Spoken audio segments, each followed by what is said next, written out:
Madame Attard, la parole est à Monsieur Alfred Marie-Jeanne pour le groupe GDR pour 5 minutes.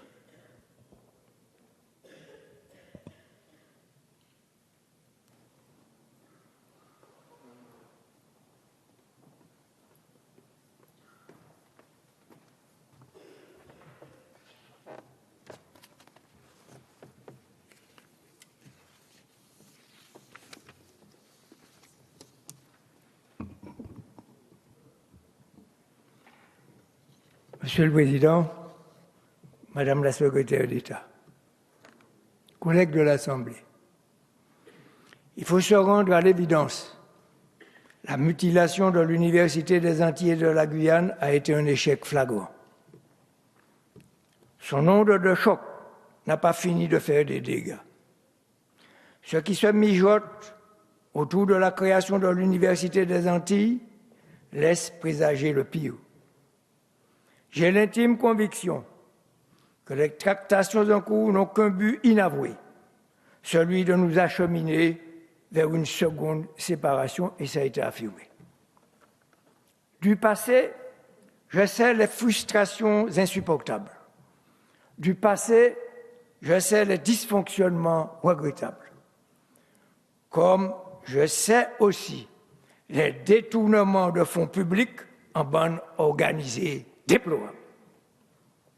J'ai dénoncé toutes ces dérives les unes après les autres, sans complaisance et sans complicité d'aucune sorte.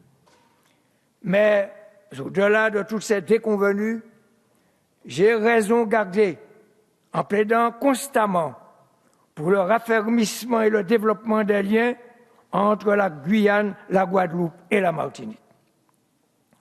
Car j'ai toujours considéré sur ce sujet vital que les points de vue égocentriques n'étaient pas ipso facto porteurs de plus d'efficacité globale. Ce qui se dessine dans la pénombre risque d'exacerber inutilement les antagonismes entre la Guadeloupe et la Martinique si les deux composantes sont traitées en rivales plutôt qu'en partenaires équivalentes et solidaires, à moins de se satisfaire d'une université croupion. À regarder de plus près, c'est le concept du « on avance à reculons pour mieux sauter » qui est préconisé. Ce concept est malheureusement inadaptable à l'université. C'est une hérésie de vouloir d'abord rompre les liens, puis ensuite envisager comment les recréer. Une autre approche est possible. Entre associés, il faut toujours lâcher du lest, en conserver une part pour soi-même, dans le but in fine de réussir ensemble. La question en fait qui turlupine est celle de la continuité du mandat de la présidence de l'université que certains veulent à tout prix pousser à la porte de sortie. Si l'intéressé s'en va, de gré ou de force, la question n'a plus sa raison d'être. Dans le cas contraire, il n'y a pas de garantie formalisée. Rien n'empêche, par exemple, au conseil d'administration de démissionner, même en partie. Et on l'a signalé. Ce n'est pas une hypothèse d'école, c'est une épée de Damoclès. Ce serait un acharnement insolite et peu glorieux que d'arriver à une telle extrémité. Madame la secrétaire d'État, vous êtes le pivot central autour duquel gravitent toutes les probabilités inimaginables. Dois-je rappeler que la présidente de l'université n'a pas été désignée, elle a été élue. Son mandat expire dans 2 ans.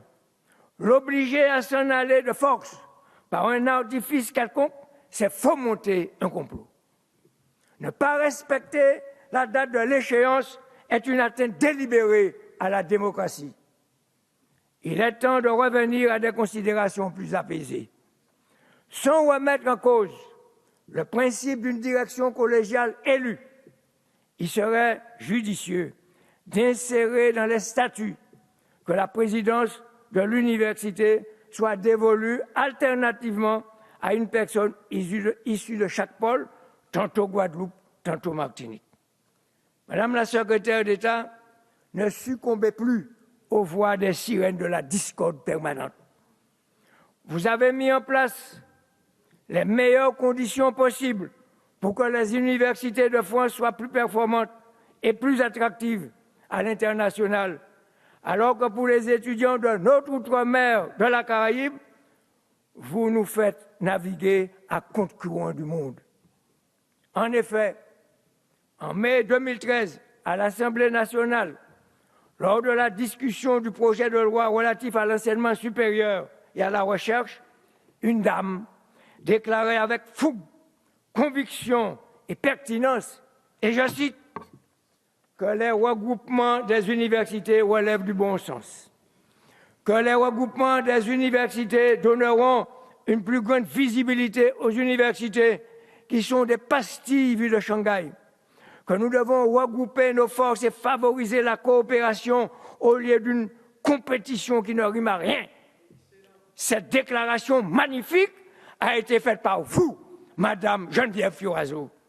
6 mois plus tard, une dame défend avec le même talent et le même allant le même démantèlement de l'université. C'est encore vous, Madame Geneviève Fioraso. Aujourd'hui, on demande à une dame de conduire à l'échafaud la présidence de l'université et on s'adresse à vous, Madame Geneviève Fioraso.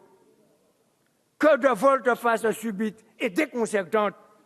Malgré tout, j'aurais souhaité, écoutez bien madame, j'aurais souhaité vous faire confiance dans cet ultime épisode de ce feuilleton désolant. Je vous parle sincèrement.